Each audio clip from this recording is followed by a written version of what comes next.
വഖഫ് ബോർഡിന്റെ പ്രവർത്തനം കേരളത്തിൽ ഊർജിതമാക്കാനായി കോഴിക്കോട് ഉയർന്നത് കൂറ്റൻ ബഹുനില കെട്ടിടം.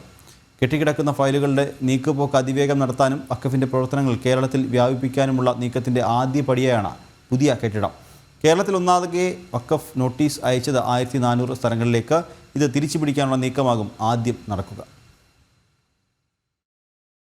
വഖഫിന്റെ പ്രവർത്തനം കേരളത്തിൽ വ്യാപിപ്പിക്കാനുള്ള നീക്കത്തിന്റെ ആദ്യപടിയാണ് ഈ പുതിയ കെട്ടിടത്തിലേക്കുള്ള വഖഫ് ബോർഡിന്റെ ചുവടുവയ്പ്.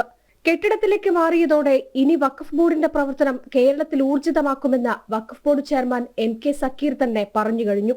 ഏറ്റവും കൂടുതൽ മഹല്ലുകൾ രജിസ്ട്രേഷൻ നടത്തിയിട്ടുള്ളതും ഏറ്റവും കൂടുതൽ ഇതിന്റെ ആവശ്യമായിട്ടുള്ള എല്ലാ ഭരണപരമായും നിയമപരമായ എല്ലാ തർക്കങ്ങളിലും ആവശ്യകതയിലും ഇടപെടുന്നത് ശരിക്കും പറഞ്ഞാൽ കോഴിക്കോട് ഡിവിഷനിലെ വലിയൊരു ആക്ടിവിറ്റിയാണ്. അതുകൊണ്ട് കോഴിക്കോട് ഡിവിഷൻ ഓഫീസിനെ സ്ട്രെങ്തൻ ചെയ്യുന്നതോട് കൂടിയിട്ട് ഈ റീജിയണിലെ ആക്ടിവിറ്റി ഒക്കെ തന്നെ വളരെ നല്ല മികവുള്ള ഒരു ഓഫീസും മെച്ചപ്പെട്ട പ്രവർത്തനവുമാക്കി മാറ്റാൻ കഴിയുമെന്നതിന്റെ ലക്ഷ്യം തന്നെയാണ് നമ്മൾ ചെയ്തിട്ടുള്ളത്.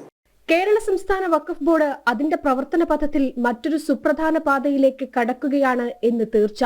കേരളത്തിൽ 1400-ലധികം പേർക്കാണ് വഖഫ് നോട്ടീസ് അയച്ചിരിക്കുന്നത്. ഈ കൂട്ടത്തിൽ സ്വന്തം വസ്തുവിന്റെ എല്ലാ രേഖകളും കൈവശമുള്ളവരാണ് ഏറെയും.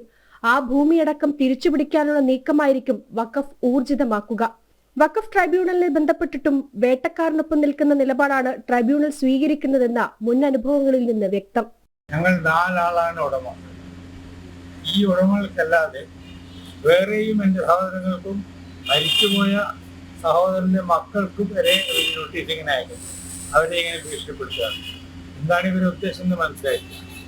സ്വന്തം ഭൂമിയിൽ നിന്ന് കുടിയിറക്ക് ഭീഷണി നേരിടുന്ന മുനമ്പത്തെ ജനതയെ കുടിയേറ്റക്കാരെന്ന് വിളിച്ച് അധിക്ഷേപിച്ചുകൊണ്ട് വഖഫ് ബോർഡ് ചെയർമാൻ പറഞ്ഞത് വഖഫ് പിടിച്ചുപറി തുടരുമെന്ന് തന്നെയാണ്.